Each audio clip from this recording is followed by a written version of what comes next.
이번 방송에서 제공하는 투자 정보는 투자 판단에 대한 조언입니다. 방송에서 제공하는 주식의 가치, 가격 상승 및 가격 하락에 대해서는 방송사에서 보장하지 않습니다. 이 시각 헤드라인 뉴스입니다. 정부가 최근 경제 상황과 관련해 글로벌 경기 둔화 등의 영향으로 수출과 투자 부진이 지속되고 있다며 해외 여건 악화 여파로 성장 경로상 하방 리스크가 확대되는 양상이라고 진단했습니다. 기획재정부는 오늘 열린 국회 기획재정위원회 국정감사에서 이 같은 내용의 업무 보고를 실시했습니다. 기재부는 최근 글로벌 경기 둔화가 빠르게 진행되며 글로벌 교역과 제조업이 위축돼 우리나라와 독일 등 제조업 기반 수출 국가들의 어려움이 큰 상황이라고 밝혔습니다. 정부가 이달 말 민간 택지 분양가 상한제 확대 적용을 위한 시행령 개정 작업이 끝나면 곧바로 지역 지정에 나설 방침인 것으로 알려졌습니다. 국토교통부 관계자는 주택법 시행령 개정이 이번 달 말 완료된 상태에서도 현재와 같은 집값 불안 상황이 지속된다면 지체 없이 주거정책심의위원회를 열어 상한제 적용 지역과 시점을 정할 것이라고 밝혔습니다. 미국 정부는 북한이 잠수함 탄도미사일 SLBM-1 가능성 있는 발사체를 발사한 데 대해 상황을 주시하고 있다며 동맹국과 긴밀히 협의하고 있다고 밝혔습니다. 미 행정부 고위당국자는 북한의 발사에 대해 북한이 미사일을 발사했을 수 있다는 보도를 인지하고 있다고 전했습니다. 미국 제조업 경기가 2개월 연속 위축 국면을 이어갑니다. 미 공급관리협회가 발표한 제조업 구매관리지수 즉 PMI 지수는 8월 49.1포인트에서 9월엔 47.8포인트까지 빠졌습니다. 이는 2009년 6월 이후로 10년여 만에 가장 낮은 수치인데 위축 주요 원인으로는 도널드 트럼프 미 행정부가 촉발한 무역 갈등이 꼽히고 있습니다. 시청자 여러분 안녕하십니까. 오늘장 내일장 1부 출발하도록 하겠습니다. 서정덕입니다. 10월의 첫날 어제였죠. 증시가 양시장 모두 올라가면서 특히나 코스닥 시장이 오랜만에 기지개를 켜주면서 좋은 흐름으로 출발을 했는데 이 기세가 이틀을 가지 못하고 있습니다. 하루 만에 꺾인 건데 꺾인 이유는 조금 전 마지막 헤드라인 뉴스로 전해드린 부분이 컸습니다. 미국 제조업 PMI 지수가 지금 꺾였습니다. 2개월 연속 50 밑으로 내려왔는데 이 지수가 50 밑이라면 경기에 대해서는 굉장히 좋지 않다라는 부분인 거죠. 거기다가 지수가 내려오고 있고요. 10년 만에 지금 이런 일이 처음 일어난 것이다. 10년 전 오늘을 보면 리먼 사태입니다. 그러다 보니 계속해서 경기 하강 국면이다, 수축 국면이다라는 이야기가 나오고 있던 부분에 대해서 더욱더 힘이 실리고 있는 모습입니다.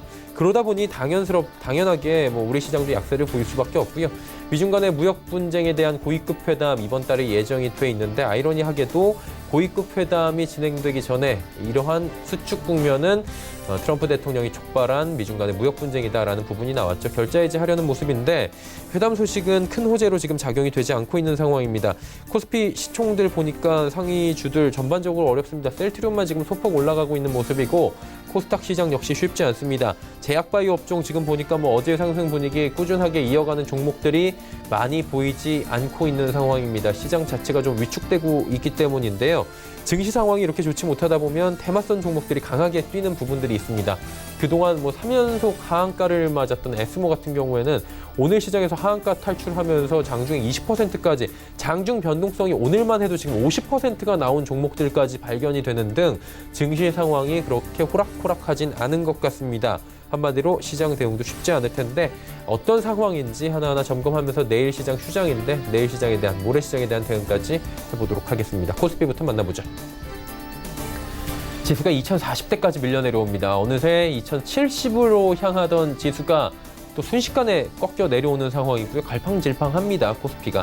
하루간의 흐름을 좀 정리해보면 2056부터 2040까지 급격하게 꺾여 내려오는 모습입니다. 수급 주체도 확인해 보도록 하죠.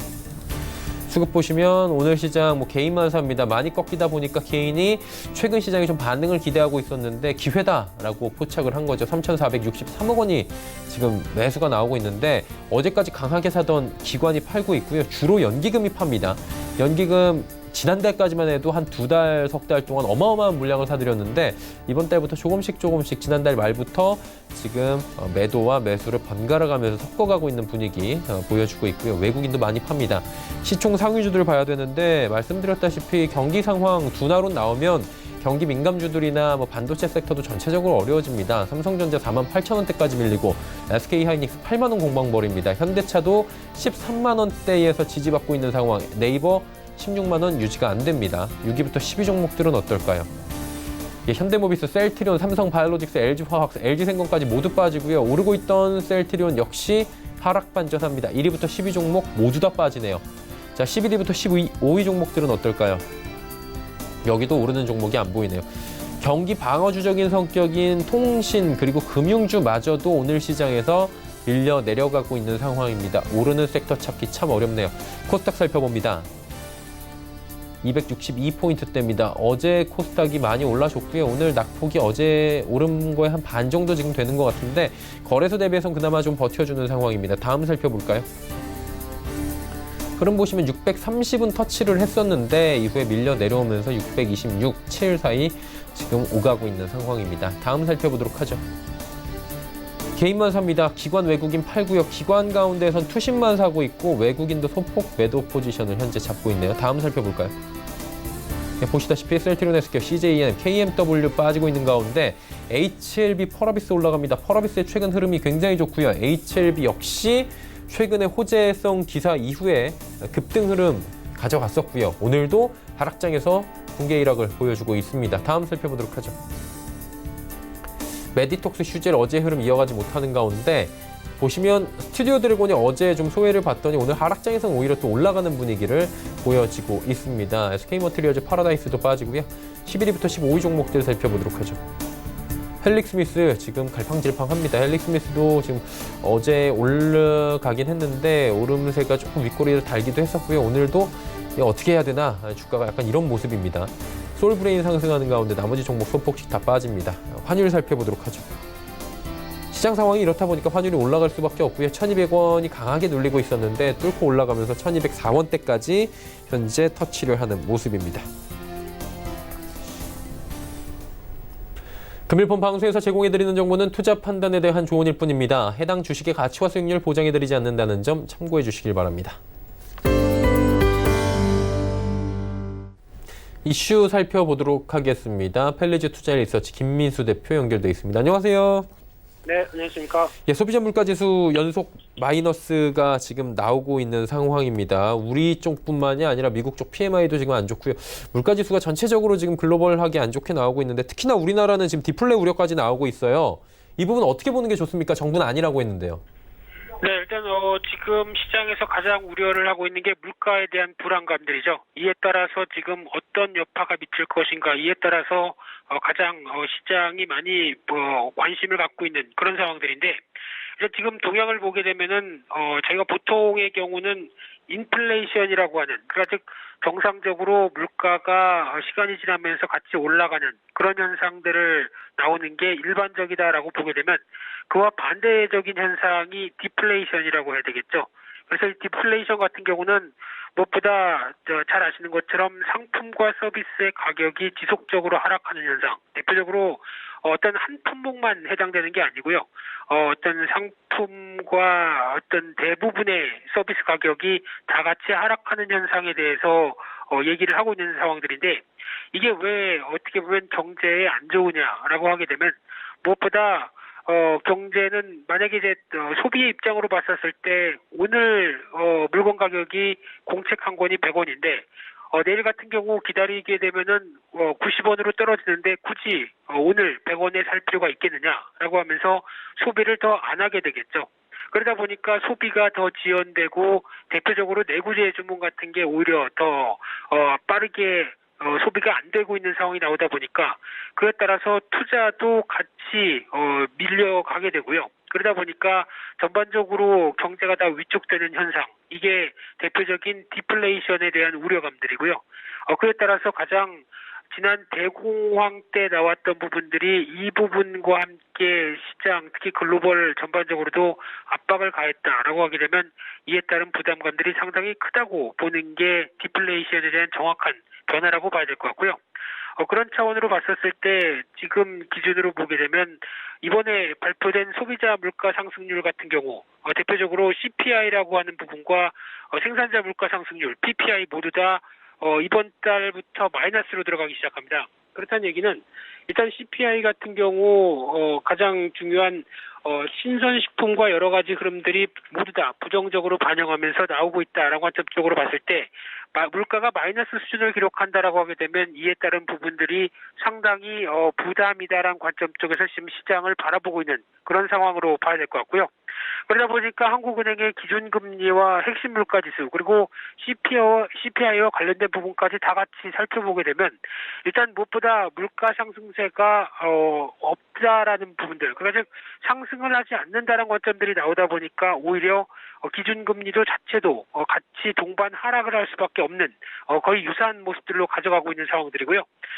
이런 흐름들만 봤을 때 당연히 10월달 금통위에서 금리는 인하될 가능성이 높지 않을까라고 바라보고 있는 그런 상황들이고요. 그런 측면으로 봤을 때 이런 기조가 일시적이다라는 부분보다 지금 추세적으로 하락하고 있다는 관점 쪽에서 봤었을 때 2000년대 부근에서 정점으로 꾸준히 하락을 보이고 있다는 측면들이 가장 부담감이 높다고 봐야 될 걸로 보여지고 있고요. 그러다 보니까 지금 정부 쪽에서는 일시적일 거다. 그래서 올해 하반기나 내년들로 가게 되면 다시 어떤 바닥권에서 돌아갈 것이다라고 보여지고 있는데 아직까지 이 부분에 대한 추세적인 흐름들은 좀 더 지켜봐야 되겠지만 무엇보다 가장 눈여겨볼 수 있는 부분들이 일단 대한민국은 다 아시는 것처럼 수출 의존도가 높은 국가입니다. 거기다가 높은 대외 변수까지 반영되는 측면들이 높다라고 하게 되면 오히려 소비자 물가에 대한 여러 가지 동향들은 수출의 증가율과도 거의 밀접하게 연관돼 있다라고 보여지고 있고 거의 동행하는 움직임을 보여주고 있죠. 그런 관점을 봤을 때 지금은 오히려 약간 경제 주체가 위축된 측면들이 더 높다 보니까 그에 따라서 반응했다라고도 볼 수 있다고 봐야 될 것 같고요. 그래서 지금 수출 증가율과 같이 연결을 해봤을 때 이에 따른 변화만 들어오게 되면 그래도 어느 정도 안정으로 들어오지 않을까라고 바라보고 있는 상황들이고요.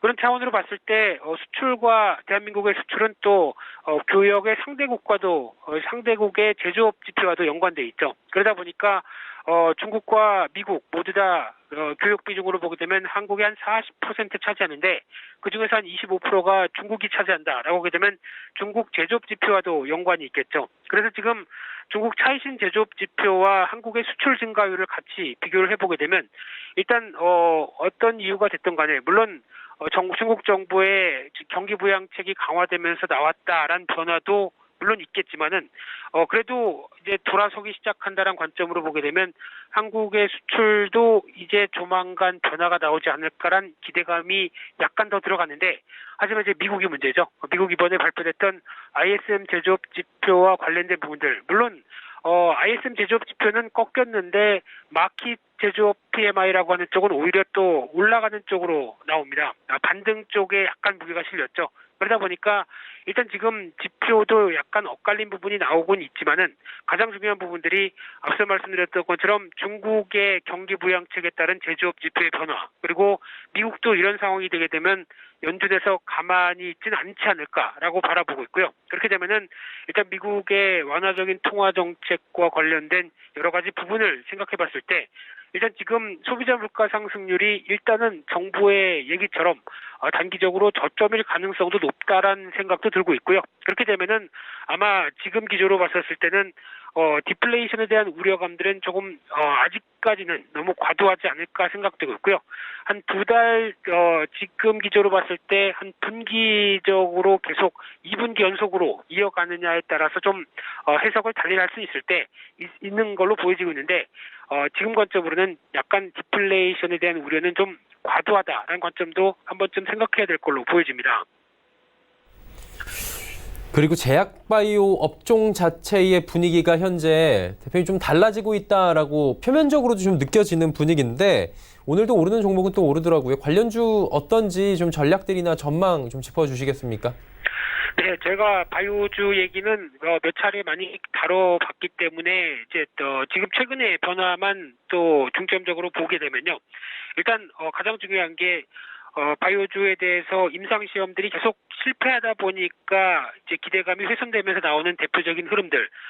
최근까지는 코롱생명과학, 신라젠, 헬릭스미스까지 계속 안 좋은 얘기만 나오다가 이번에 어떻게 보면 HLB가 뭔가 반전의 기회를 마련했다라고 보는 게 맞다고 봐야 될 것 같고요. 그러다 보니까 계속되는 실패가 이어지다 보니까 신약 바이오주가 신약 개발하기 너무 어렵구나라는 관점 쪽에서 극도로 위축됐던 투자 심리가 이제 HLB를 통해서 약간 보강되는 측면, 이런 쪽에 무게를 삼으면서 이 바이오주에 대한 시각을 맞춰보는 게 맞다고 봐야 될 것 같고요. 하지만 또 거기서 자유로울 수 없는 게 이 도덕적 해이와 관련된 부분들이죠. 특히 대주주가 임상 시험 결과가 안 좋을 걸로 생각하고 미리 주식을 팔았다. 대표적으로 신라젠이라고 봐야 되겠죠. 신라젠 같은 경우 보호예수 기간이 풀리자마자 바로 대표부터 임직원, 거기다 가족들까지 다 매도를 했다는 얘기는 이런 도덕적 해이에서 자유로울 수는 없다라고 바라보는 게 맞다고 봐야 될 것 같고요. 물론 헬릭스미스도 관련된 얘기가 있긴 하지만은 비중이 그렇게 크지 않고 전 대표의 부인의 처남 이런 쪽으로 연결되다 보니까 그런 관점 쪽에서는 아직 그렇게 크게 부담은 아니라고 봐도 일단 무엇보다도 도덕적 해이가 바이오주에 만연해 있다라는 부분들은 일단 부담감이 높다고 봐야 될 것 같고요. 그런 차원으로 봤었을 때 일단 HLB가 아직 논란은 좀 있습니다. 이게 과연 성공한 거냐 아닌 거냐라는 얘기는 있다고 하더라도 무엇보다 기존에 어떤 허가를 받았던 어떤 론서프, 옵디보 이런 제품보다는 그래도 무지행 생존 기간이 앞섰다고 봐야 될 것 같고요. 게다가 부작용도 낮은 수치고 특히 아시아인을 대상으로 했던 이제 중국 쪽에서 임상 실험 결과가 좋았다라는 관점과 함께 이번에 미국과 유럽 환자에 대해서도 의미가 있다라는 쪽으로는 바라보고 있는데, 그러다 보니까 위암에 대해서 3차, 4차 치료제에 대한 기대감이 상당히 높아졌고요. 이 FDA 신약 허가에 대해서도 신청이 들어갈 걸로 보여지는 만큼 기대감은 높은데 일단 무엇보다 절차는 상당히 또 길어질 수 있고요. 적어도 내년 말에서 어떤 결과가 FDA 관련된 신청이 나오고 그러면 2021년까지 이어지다 보니까 아직 이번에 임상시험 결과가 통과했다고 모두가 다 이제 모든 게 다 해결됐다라고 볼 수는 없는 상황들이죠. 그런 차원으로 봤었을 때 또 하나 헬릭스미스도 기존에 어떤 VM20이라고 하는 쪽이 이제 당뇨병성 신경증 치료제에서 진행하다 보니까 당뇨병성 족부궤양도 어떤 효과가 있더라라는 관점 쪽에서 재차 임상시험을 하겠다라는 발표가 나오다 보니까 같이 주가에 대한 흐름들이 일단 반등적으로 가닥을 잡는데, 하지만 대표주의 동향들을 보게 되면 일단 아직까지 실적은 말할 수가 없겠죠. 실적 관련돼서는 여전히 부담감이 높은 상황들인데 시가총액들이 벌써 7천억대를 넘어서 두 단위까지도 이어진다라고 하게 되면 아직까지 어떤 실적과 관련된 부분들은 오히려 아직 어떤 기대감이 조금 더 많이 반영되어 있는 주가의 수준이구나라는 부분들을 뚜렷이 알 수 있다고 봐야 될 것 같고요. 따라서 이 바이오주에 대해서도 일단 기존 대비해서는 어떤 기대감이 많이 낮아져 있는 상황이기 때문에 지금 주가 수준 정도면은 낙폭 과대해서 좀 돌리지 않을까라고 바라보는 흐름들인데, 일단 동반적으로 강세가 다 이어지기보다는 일단 차별화에 대해서 초점을 맞추는 게 바람직하지 않을까 생각되고 있고요.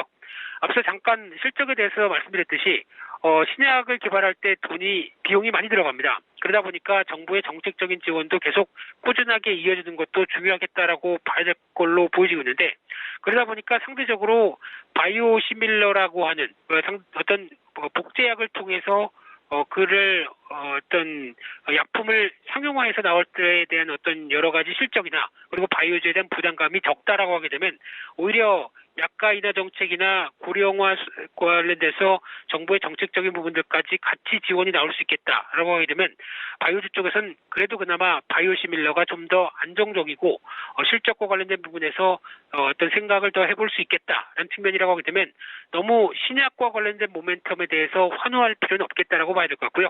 이번 반등도 아마 어떤 기술적인 차원 쪽에서의 흐름들 정도로 바라보면서 아직 추가적으로 또 임상 3상의 변화가 나올 수 있는 메지온이라든가 또 SK 바이오팜 아직 상장은 안 됐는데 SK가 지분 100%를 갖고 있다 보니까 그에 따른 변화 이 정도로 대응하는 게 좋지 않을까라는 관점 쪽에서 바이오주에 대한 너무 또 장밋빛을 생각하기는 아직은 힘들다라는 관점 쪽에서 말씀드려야 될 것 같습니다. 네, 제약바이오 업종들에 대한 또 자세한 이야기까지 들어봤습니다. 오늘 말씀은 여기까지 듣도록 하겠습니다. 고맙습니다. 네, 감사합니다. 셀레지 투자인리서치 김민수 대표와 함께했고요. 이슈 칼럼 이어갑니다.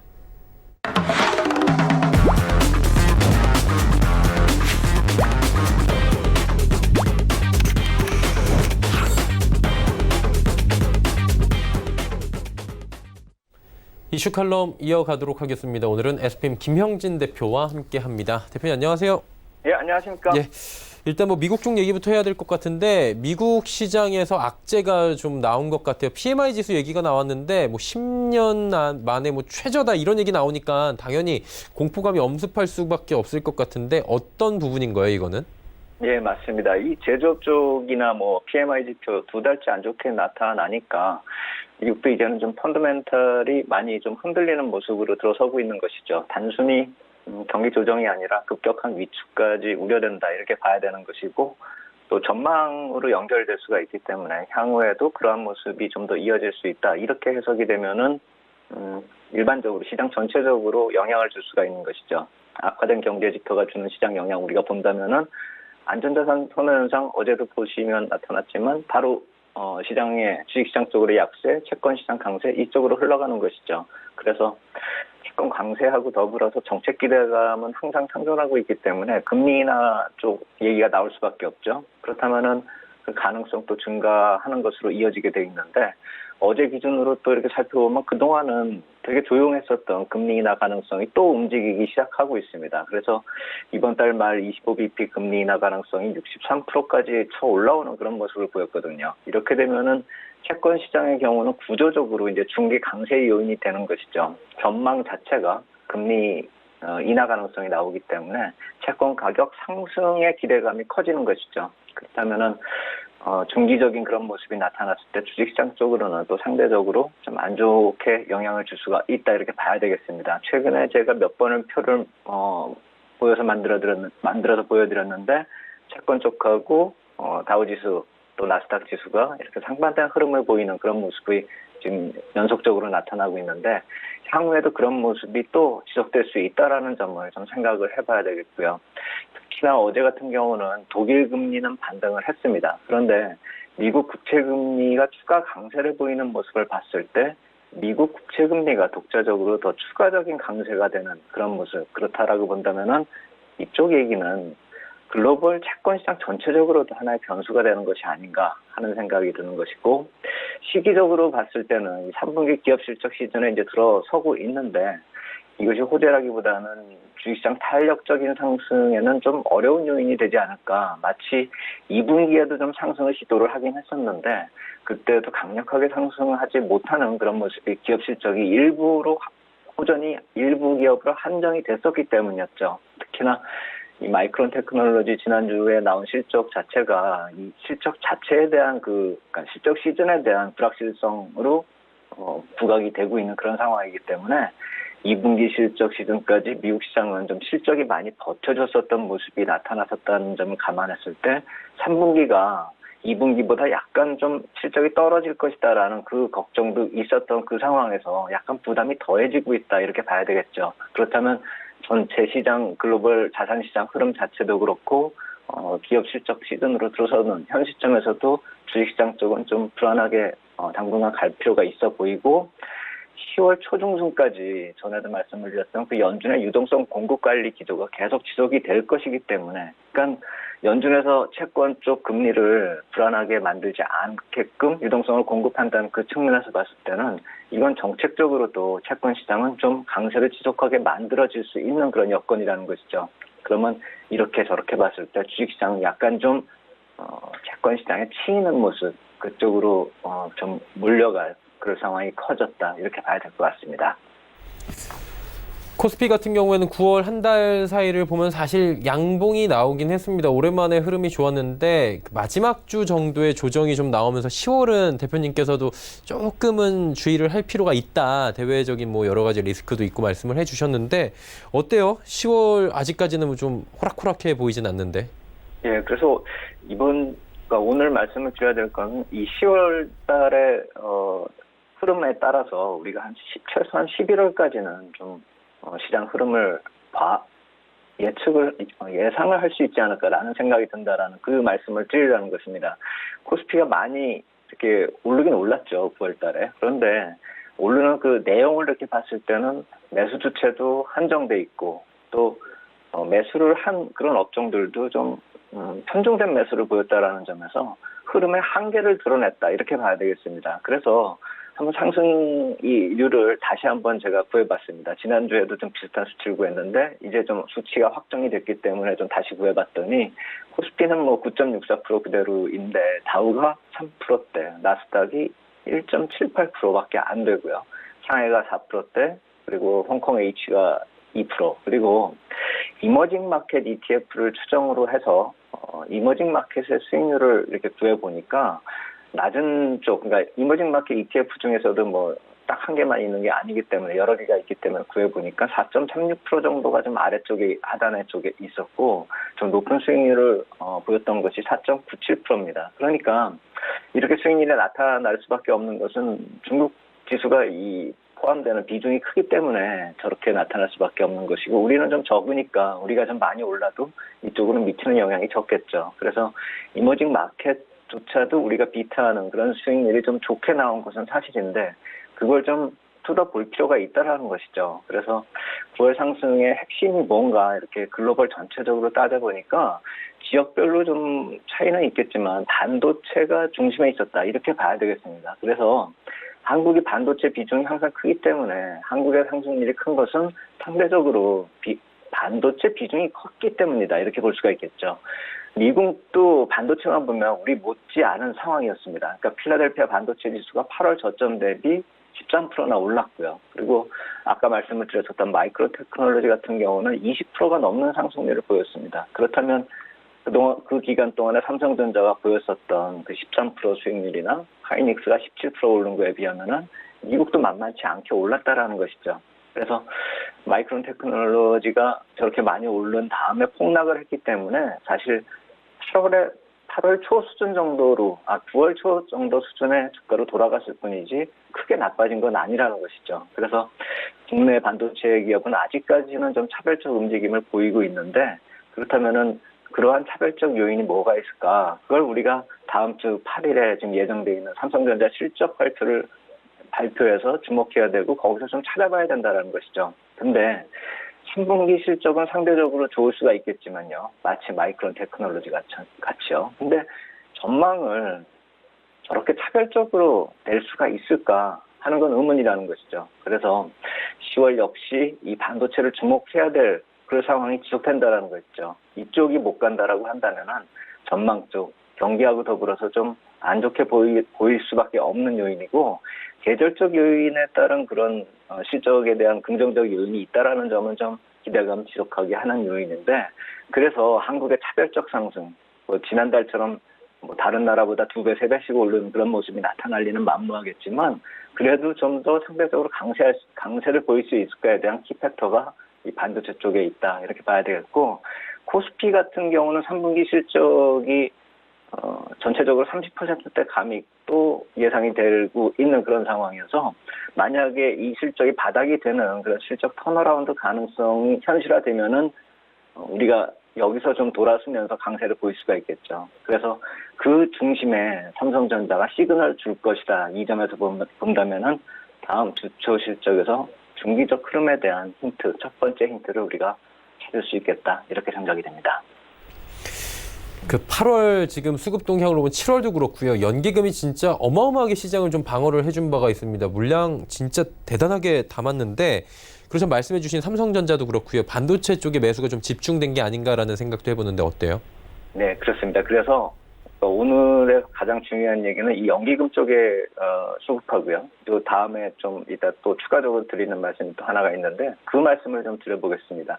이게 8월 26일부터 9월 24일까지 연기금 순매수 따져보면 2조 8,355억 이렇게 나오는데 그중에서 삼성전자가 7,988억, 하이닉스가 1,476억, 그러면 합하면은 9,464억 이렇게 되면 한 3분의 1 정도가 되는 것이죠. 그리고 나머지 쪽을 보면 현대차가 1,500억대, 셀트리온도 1,500억대, 포스코가 한 750억 이 정도가 좀 많이 한 종목들입니다. 그래서 자세히 살펴보면은 시가총액 비중보다 약간 좀 높은 비중으로 샀다라는 것이죠. 그러니까 삼성전자 시가총액 뭐 24% 감안하면은 한 6,900억만 사야 되는데 실제로 보면 한 15.6% 정도 샀기 때문에 시가총액 비중보다 조금 더 이렇게 한 15.6% 정도를 더 샀다라는 것이죠. 그래서 하이닉스도 마찬가지로 수치를 구해보면은 1,400억을 사야 될 걸 1,470억을 샀기 때문에 한 4% 정도 더 산 정도.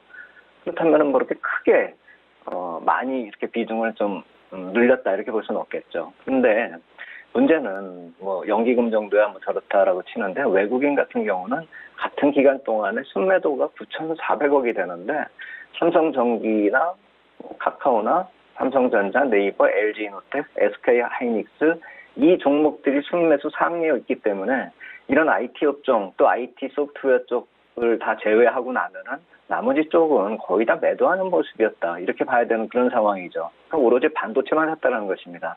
특히나 외국인 쪽에서는 이 선물 쪽을 사버리는 그러니까 선물 25,000계약을 사고 동시 만기 이후에도 17,000계약을 또 샀습니다. 그래서 이쪽이 선물이 들어오면은 어떤 프로그램 차익 거래가 들어오고 해가지고 긍정적인 영향을 주는 그런 요인이 있지 않을까 이렇게 살펴봐도 연기금 매수 중에서 차익 거래로 들어온 것은 한 1,800억 정도에 불과하기 때문에 실질적으로 선물 순매수가 외국인 선물 순매수가 만들어낸 시장에 대한 긍정적 요인은 그다지 크지가 않다라는 것입니다. 그래서 외국인 쪽에서 주식을 매수할 때는 반도체만 사고 나머지 선물 살 때는 그냥 전체적으로 그냥 사긴 사는데 이것에 대한 신뢰도는 많이 떨어진다라는 것이죠. 그래서 수급상으로 놓고 봤을 때는 연기금 하나만 사고 그리고 외국인 쪽에서는 반도체만 사고 그리고 선물 쪽에서는 약간 좀 따져봐야 될 점이 있다라는 점 우리가 좀 그 점도 한번 찾아봐야 되겠다 이렇게 생각이 된다 이렇게 말씀을 드리겠습니다.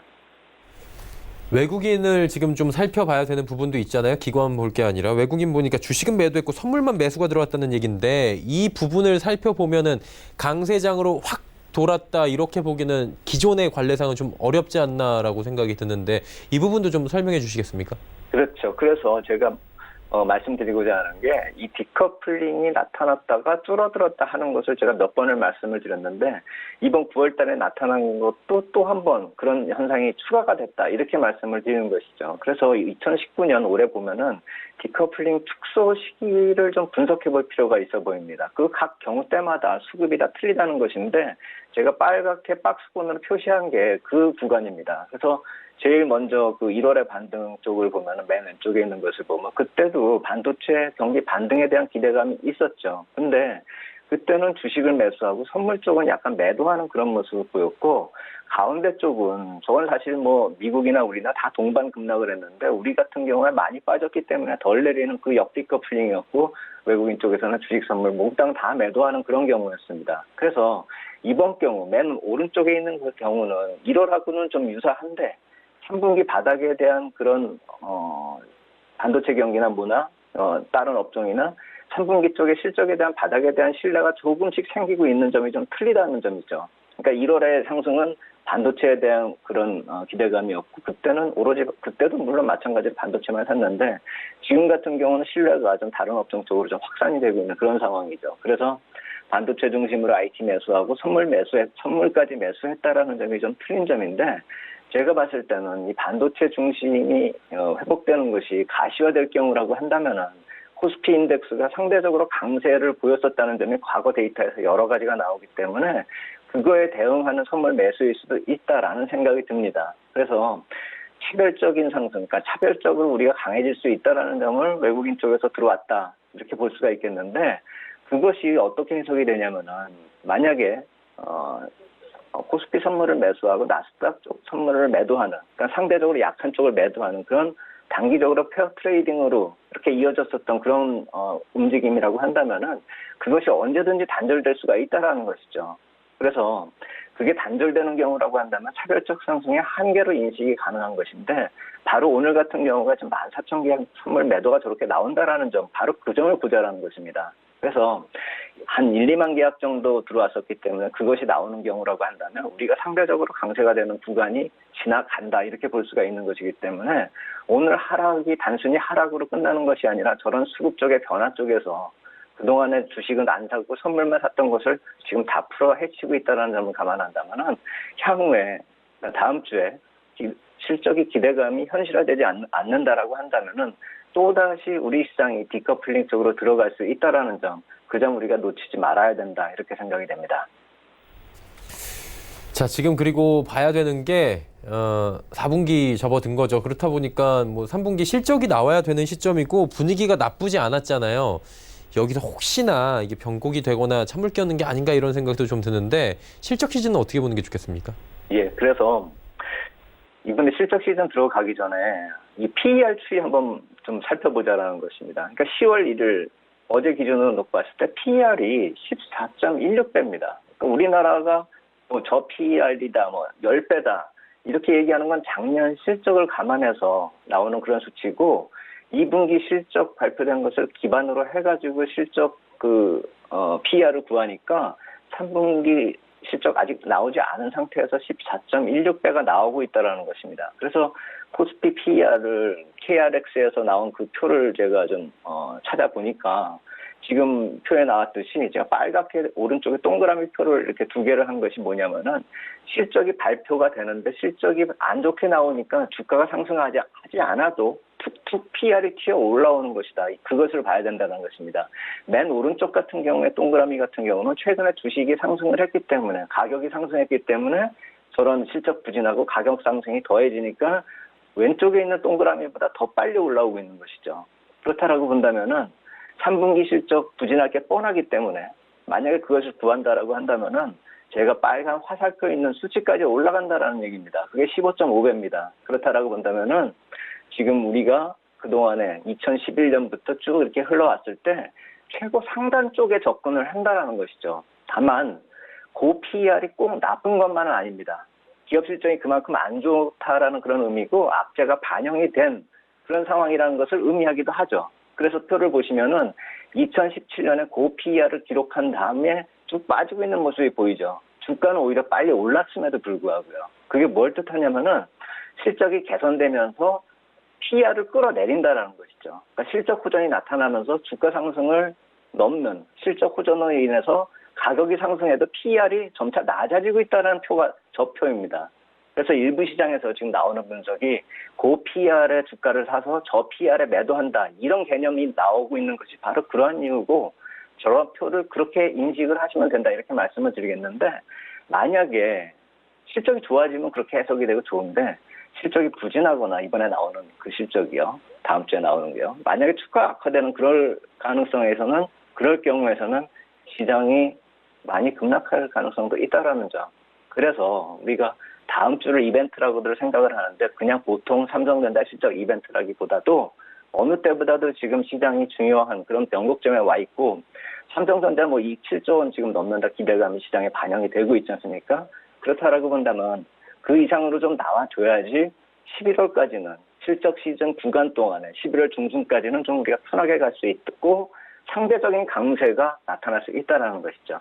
만약에 그런 실적 호전이 나타나면은 오늘 나오고 있는 저런 선물 매도, 외국인 쪽에서 선물 매도가 매수로 반전이 되는 것을 우리가 힌트를 찾는다면 상대적 강세로 들어설 수가 있다라는 점이고 그 반대의 경우는 아까 디커플링 표를 보여드렸듯이 이번 3분기 실적 시즌도 거꾸로 가는 그런 모습이 나타날 수 있다는 점. 그래서 다음 주에 삼성전자 실적을 보고 중기 전략에 좀 수정을 가할 필요가 있겠다. 이렇게 생각이 든다 말씀을 드리겠습니다. 네, 실적 시즌의 변곡점이자 중기 전망 시그널 구간 뭐 이런 얘기들까지 함께 이야기 나눠봤습니다. 오늘 말씀 여기까지 듣겠습니다. 고맙습니다. 감사합니다. 네, SPM의 김형진 대표와 이야기 나눠봤고요. 오늘 함께 나눠본 이야기들 하나하나 정리해보도록 하죠.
오늘 책 내일장 1부 함께 하셨습니다. 잠시 뒤 2부 예고해드립니다. 2부에서는 오늘도 두 분의 전문가와 함께 다양한 종목 짚어드리고요. 상담 이어갈 텐데 아무래도 하락장이다 보니까 내 종목 궁금하신 분들 많으실 겁니다. 상담 신청 미리미리 해주셔도 좋습니다. 2부에서 뵙겠습니다. 고맙습니다.